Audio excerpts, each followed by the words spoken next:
আবেদন জানিয়েছে, অকাট্য এভিডেন্স দিয়েছে, কিন্তু তৎকালীন বিচারকরা তাদের বিবেককে ভারতের কাছে বন্ধক রেখেছিল বিধায় তারা ন্যায় বিচার প্রতিষ্ঠিত করেনি। আজকে ন্যায় বিচার প্রতিষ্ঠিত হবে ইনশাআল্লাহ, বিকজ এটি একটি গণবিপ্লবের সরকার।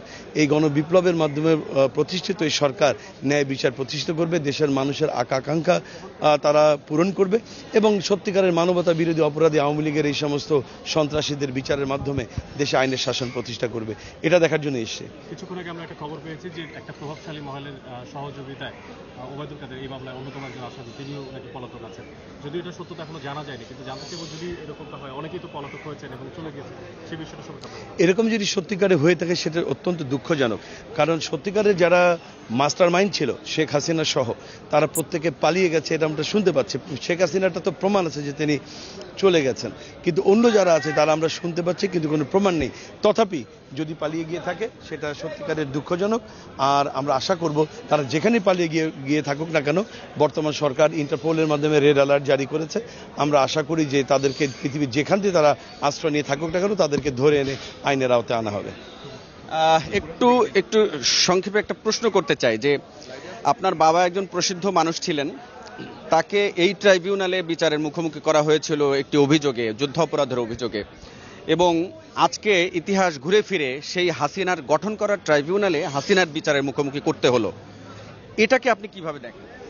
এটা প্রথমে তো আল্লাহ শুকরিয়া আদায় করছি, কারণ আমরা দীর্ঘ ৩-৪ বছর এই ট্রাইব্যুনালে আমাদের অসংখ্য চোখের পানি পড়েছে। আমরা আল্লাহর কাছে এটাই বলেছি, আল্লাহ তুমি আমাদেরকে এই জুলমের বিচারটা দেখিও, এবং আজকের দিনটি আল্লাহ আমাদেরকে দেখিয়েছে, যেন আল্লাহ দরবারে হাজারো কোটি শুকরিয়া। দ্বিতীয়ত হলো, কথা একটা আছে, হিস্ট্রি রিপিটস ইটসেলফ। ইতিহাসের পুনরাবৃত্তি আমরা দেখতে পাচ্ছি। তারা জুলুম করেছে আর আজকে ন্যায় বিচার প্রতিষ্ঠিত হবে। তারা সোনা সাক্ষী দিয়ে আমার শহীদ পিতা সহ জামাতের নেতৃবৃন্দকে সোনা সাক্ষীতে বিচার করার চেষ্টা করেছে, আর আজকে আমাদের কাছে চাক্ষুষ সাক্ষী আছে, মাত্র 1 মাস আগের জ্বলন্ত সাক্ষী, অসংখ্য সাক্ষী সারা বাংলাদেশ ব্যাপী, এমনকি যারা এই মামলার আসামি তারা নিজেরাও সাক্ষী।